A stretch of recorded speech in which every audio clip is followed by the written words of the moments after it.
I know a young man who's a news reporter for a local TV station, and he does an excellent job. He's always prepared. He's really, really good, very professional.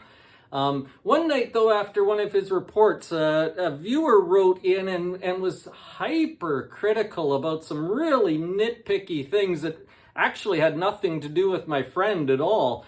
But this person's negative opinion kind of discouraged this young man. And so when I heard about this, I wrote to him and said, you know what? You can't make everybody happy. People are always going to have opinions.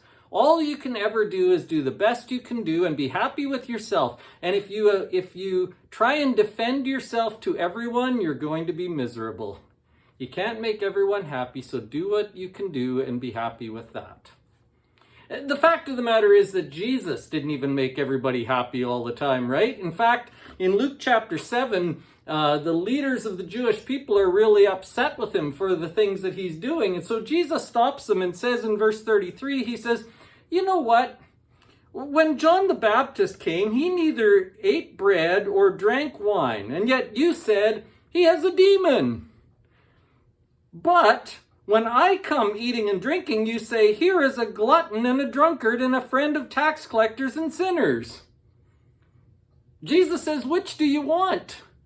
He said, John the Baptist came being very strict and very serious, and you didn't like him. I've come along and I've actually befriended people. I've actually gone and places you would never go, and you say, well, he shouldn't be over there. So Jesus says, what do you want? You don't like him and you don't like me, you don't like anything, so forget it. You see, the thing is, sometimes we can get so attached to trying to make other people happy and trying to make sure that nobody dislikes what we've said or done, that it just winds us up in a knot and then we never do anything.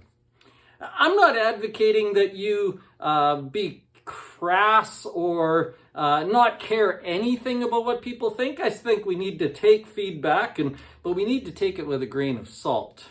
You can't be pushed around by everybody's opinion about your life or about how you're doing. It just won't work.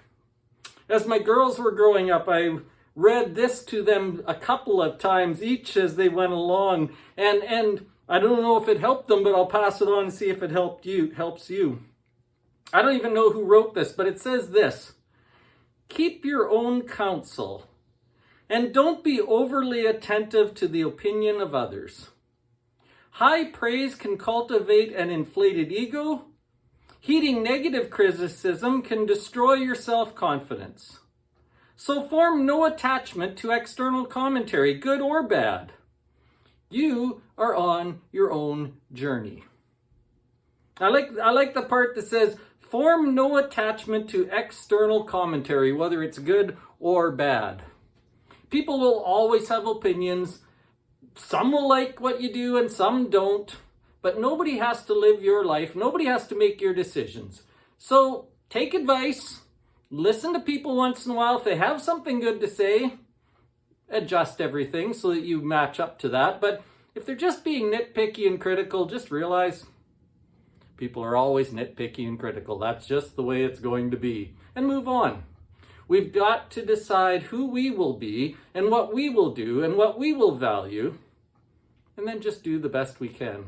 Because in the end, we're not working for praise from other people. We're working for God's well done.